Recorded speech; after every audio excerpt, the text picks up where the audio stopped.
Hello students, कैसे हैं आप लोग। आज हम चैप्टर 16 का पार्ट 4 डाइजेशन ऑफ फूड पढ़ेंगे। हमने पार्ट 3 में पढ़ा था कि किस तरह से डाइजेशन हो रहा है माउथ पोर्शन में with the help of the teeth and the tongue. अब ये जो टिथ और tongue in the presence of the saliva, उन्होंने क्या बनाया था, एक बोलस बनाया था।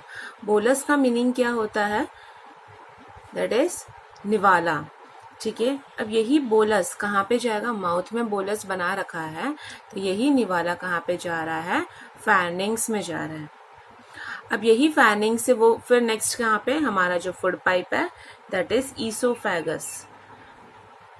ओके, ईसोफेगस में जा रहा है, बोलस पहले फैरिंग्स देन ईसोफेगस में जा रहा है।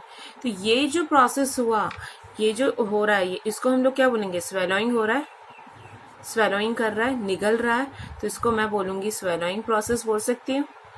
सिंपल इंग्लिश में उसको मैं स्वेलोइंग बोलूंगी, पर बायोलॉजिकल टर्म में मैं उसको बोलूंगी डीग्लूटेशन।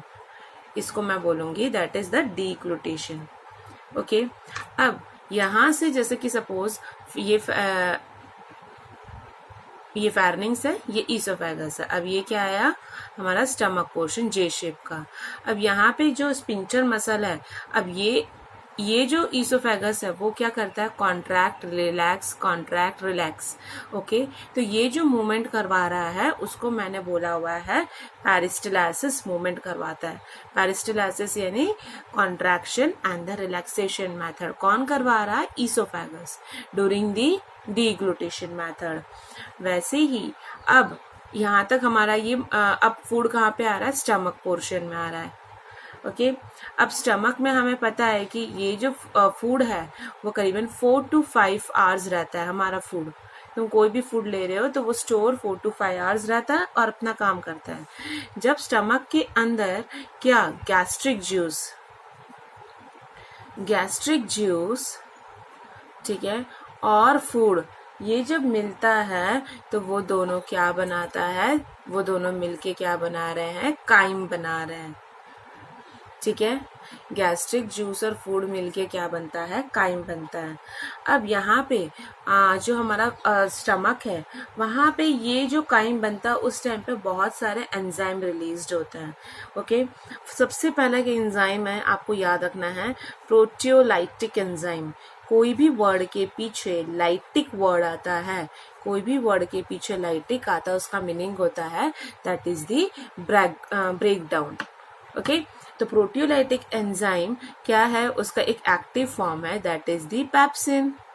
ओके, अब ये क्या करता है, प्रोटीन को ब्रेक डाउन करता है, P for proteolytic, P for protein. तो प्रोटीन को ब्रेक डाउन करता है, पर किस में करेगा, हमें पता है digestion is the complex into the simplest. तो सिंपलेस्ट फॉर्म क्या है, दैट इज प्रोटीएसिस, एंड दूसरा आता है दैट इज पेप्टोन्स। ओके, ये क्या हो रहा है, स्टमक में हो रहा है, कौन कर रहा है, पेप्सिन एंजाइम कर रहा है, ये वाला जो पेप्सिन एंजाइम। ओके, अब है mucosa layer of the stomach.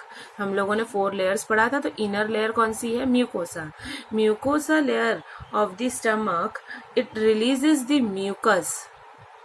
Okay, वो बहुत सारा म्यूकस और बाइकार्बोनेट्स भी रिलीज करता है, जिससे क्या हो, लुब्रिकेशन हो। लुब्रिकेशन जैसे कि तुम लोगों ने अपनी साइकिल की चेन में कैसे तुम ऑयल डालते हो जिससे इजीली चल सके, तो वैसे यहाँ पे ये जो काइम है वो इजीली चर्निंग हो सके, ऐसे ग्राइंडिंग हो सके, इसलिए ये म्यूकोसा क्या रिलीज करता है, म्यूकस रिलीज करता है। ठीक है, समझ में आ रहा है यहाँ तक आपको। अब ये जो म्यूकोसा लेयर है वो कॉन्सेंट्रेटेड HCl के प्रेजेंस में भी क्या करता है, पेप्सिनोजन को पेप्सिन में, और पेप्सिन क्या कर रहा है, ये डिवीजन कर रहा है। अब स्टमक HCl भी रिलीज ही करेगा, हाइड्रोक्लोरिक, उसका pH कितना आता है, 1.8। ओके, उसका एसिडिक का pH 1.8 होता है। अब ये जो हमें पता है कि स्टमक में क्या प्रोटीन का ब्रेकडाउन होता है, तो प्रोटीन का ब्रेकडाउन करने के लिए जैसे कि इन्फेंट्स होते हैं, इन्फेंट्स यानी जो 6-8 महीने के बच्चे हैं, अब वो लोग क्या कर रहे हैं, वो तो सिर्फ मदर मिल्क पे ही डिपेंड है। तो इन्फेंट्स में क्या होता है, उनके स्टमक में एक रेनिन नाम का एंजाइम है। बेटा ये एंजाइम का नाम आप लोगों को याद रखना है। रेनिन नाम का एक एंजाइम है, किन में, उन छोटे बच्चों में, उन इन्फेंट्स में, जो एक प्रोटियोलाइटिक एंजाइम है। यहाँ पे प्रोटियोलाइटिक एंजाइम कौन सा था, पेप्सिन, तो यहाँ पे क्या है, रेनिन। वो क्या करता है, मिल्क के अंदर एक प्रोटीन है दैट इज कैसीन। ओके, तो इसको क्या करेगा, ये क्या है, इसको हम बोलते हैं दैट इज मिल्क प्रोटीन।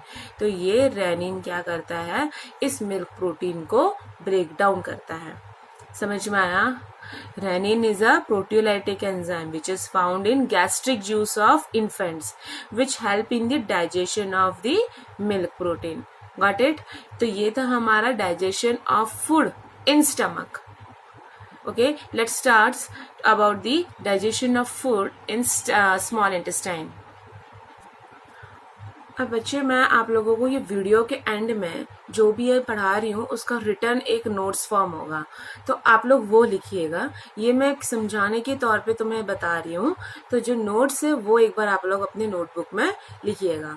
चलो अब हम पढ़ते हैं digestion of food in small intestine. Small intestine में देखो, स्मॉल इंटेस्टाइन से पहले क्या आता है, लीवर आता है, ठीक है, और यहाँ पे क्या आ रहा है, पैनक्रियास आ रहा है, लीफ लाइक ऑर्गन बताया हुआ है। फिर ये क्या होता है, एक डिओडिनम पोर्शन आता है स्मॉल इंटेस्टाइन का, ओके, स्टमक के एंड में। ये लार्ज इंटेस्टाइन पड़ा, तो ये क्या था हमारा कॉइल्ड पोर्शन, ये था हमारा स्मॉल इंटेस्टाइन। ठीक है, अब ये डिओडिनम में क्या हो रहा है, हेपेटो पैनक्रियाटिक डक्ट, यानी कि एक कॉमन बाइल वो था, कॉमन बाइल डक्ट और हिपेटो, यानी कि दोनों मिक्स होके कहाँ पे, इसमें डाल रहे हैं, इस डिओडिनम में डाल रहे हैं बच्चे। ओके, अब यही डिओडिनम में डालने पे कौन डाल रहा है, एक तो वो, ये खाना अभी कहाँ पे है, फूड हमारा स्मॉल इंटेस्टाइन में, ठीक है, तो ये बाइल भी इधर आ रहा है, पैनक्रियाटिक जूस भी आ रहा है, तो बाइल भी आ रहा है और पैनक्रियाटिक जूस भी आ रहा है, ठीक है। अब फूड हमारा स्मॉल इंटेस्टाइन में है, तो स्मॉल इंटेस्टाइन भी कुछ रिलीज करेगा, वो रिलीज करता है इंटरस्टिशनल जूस रिलीज करता है। तो ये तीनों चीज यहाँ पे रिलीज हो रही है। ओके, अब ये तीनों चीज के अंदर क्या क्या प्रेजेंट है, हमें पता है कि जो पैनक्रियाटिक जूस है, ओके, जो हिपैटो पैनक्रियाटिक डक्ट से रिलीज्ड हो रहा है, तो ये पैनक्रियाटिक जूस के अंदर बहुत सारे एंजाइम हैं। ये एंजाइम का नाम है ट्रिप्सोनोजेन, कीमोट्रिप्सोनेजेन, chymotrypsinogen, procarboxy peptidase, procarboxy peptidase. देखो को सबके पीछे एज वर्ड ये सब आता है, तो कोई भी वर्ड के पीछे एज आता है उसका मीनिंग है कि वो क्या कर रहा है, एंजाइम। अमाइलेज, लिपेस, ये सारे क्या है, पैनक्रियाटिक जूस के अंदर एंजाइम्स है। ओके, अब हम लोगों ने क्या पढ़ा, क्या है इसके अंदर, bile, pancreatic juice and interstitial juice. अब जो इंटेस्टाइन है, एलिमेंट्री कैनाल का इनर मोस्ट लेयर क्या है, म्यूकोसा, ठीक है, स्टमक का म्यूकोसा भी क्या रिलीज कर रहा था, म्यूकस। वैसे इंटरस्टिशनल म्यूकोसा भी क्या रिलीज करता है, एक सिक्रीट करता है एंजाइम, वो रिलीज करता है दैट इज एंटेरोकाइनेस। ओके, यही एंटेरोकाइनेस, ध्यान से सुनिएगा, यही एंटेरोकाइनेस एंजाइम क्या कर रहा है, जो ट्रिप्सिनोजन है, ट्रिप्सिनोजन को एक्टिव करता है और कन्वर्ट करवाने में हेल्प करता है, किसमें, ट्रिप्सिन में, ठीक है। एंटेरोकाइनेस एंजाइम ट्रिप्सिनोजन को ट्रिप्सिन में कन्वर्ट करवाता है। वैसे ही ये जो बाइल है वो कहाँ पे ये बाइल कहाँ पे रिलीज हो रहा है, डिओडिनम में रिलीज हो रहा है। ओके, और इसी बाइल के अंदर क्या क्या प्रेजेंट है, ध्यान से ये आपको ये सब याद रखना है। उसके अंदर प्रेजेंट है बाइल पिगमेंट्स, याद रखिएगा, बाइल पिगमेंट्स यानी कि that is bilirubin and biliverdin. बेटा ये जो नहीं होता है, ये पिगमेंट नहीं होता है, तो आप लोगों को जॉन्डिस होना शुरू हो जाता है। तो बाइल पिगमेंट्स इसको बोलते हैं। बाइल सॉल्ट्स भी होता है और कोलेस्ट्रॉल भी होता है एंड फॉस्फोलिपिड्स भी होता है। ये किसके अंदर है? बाइल के अंदर। कहाँ पे रिलीज्ड हो रहा है? डिओडिनम में हो रहा है। डिओडिनम किसका पोर्शन है? स्मॉल इंटेस्टाइन का। Okay, got it? इतना समझ में आया आप लोगों को कौन क्या रिलीज कर रहा है? ओके, अब बाइल क्या करता है? इसका मेन फंक्शन बाइल का क्या है?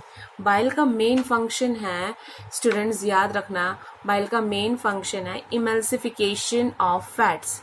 बाइल का मेन फंक्शन है इमल्सिफिकेशन ऑफ फैट्स, यानी फैट्स को ब्रेक डाउन करना। ओके, और वही म्यूकोसा, ये जो लेयर है वो म्यूकोसा भी क्या रिलीज करेगा? म्यूकस रिलीज करेगा। ओके, और अच्छे से ध्यान से आपको समझना है। सपोज ये है, ये स्मॉल इंटेस्टाइन है, ठीक है, यहाँ पे क्या है? वीली है, ये वीली है। तो यहाँ पे हम लोगों ने बोला कि ब्रश बॉर्डर है, छोटे छोटे हेयर लाइक सेल्स होते हैं। ओके, अब यहाँ पे हेयर लाइक सेल्स और नीचे जो बैठे म्यूकोसा लेयर में, वहाँ पे एक ऐसा नाम का सेल है, वो सेल का नाम है गॉबलेट सेल्स। याद रहेगा क्या है, कहाँ पे है? ये inner layer, mucosa layer of the small intestine. यही गॉबलेट सेल्स क्या रिलीज करता है? म्यूकस रिलीज करता है।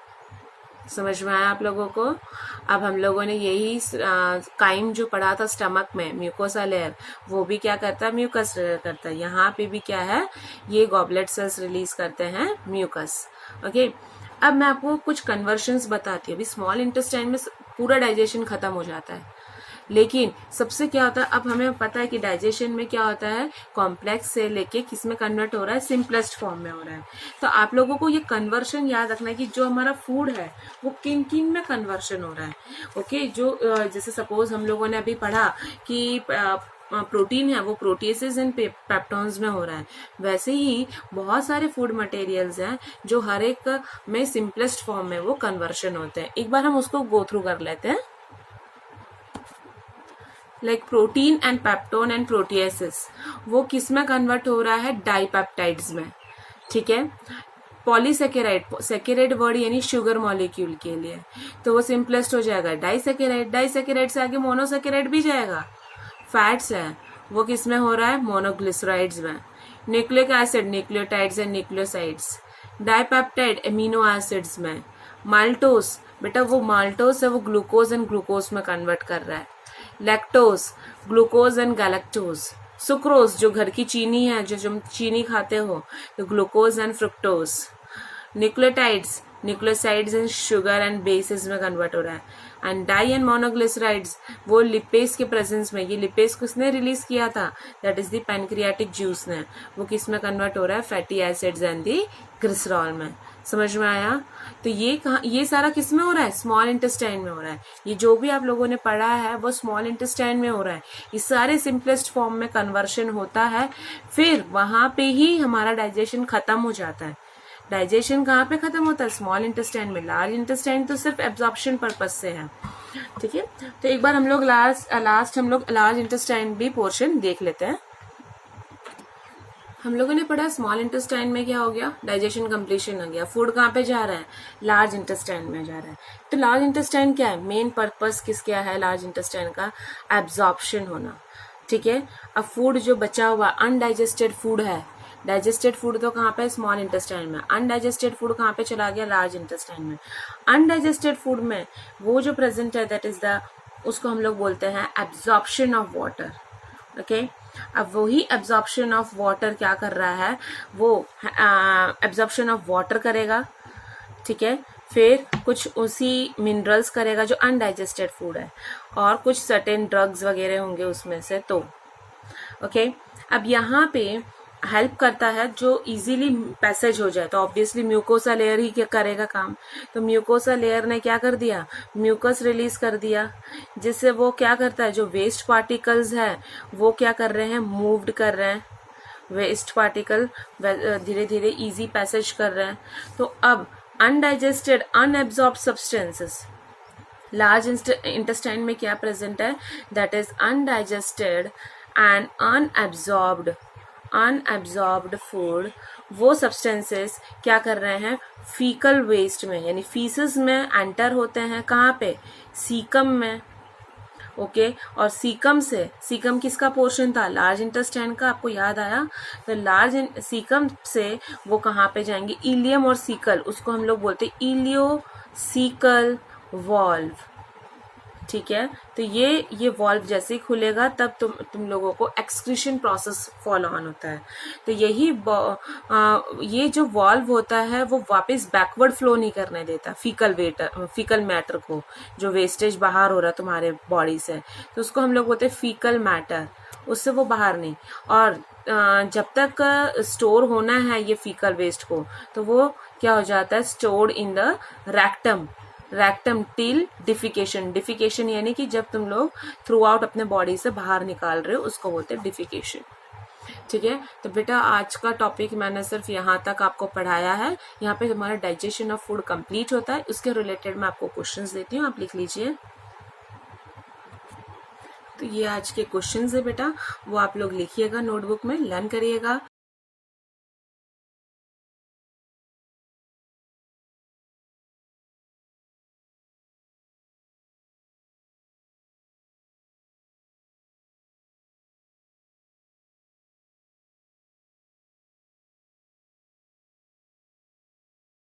आज का टॉपिक मैं यहाँ पे कंप्लीट करती हूँ।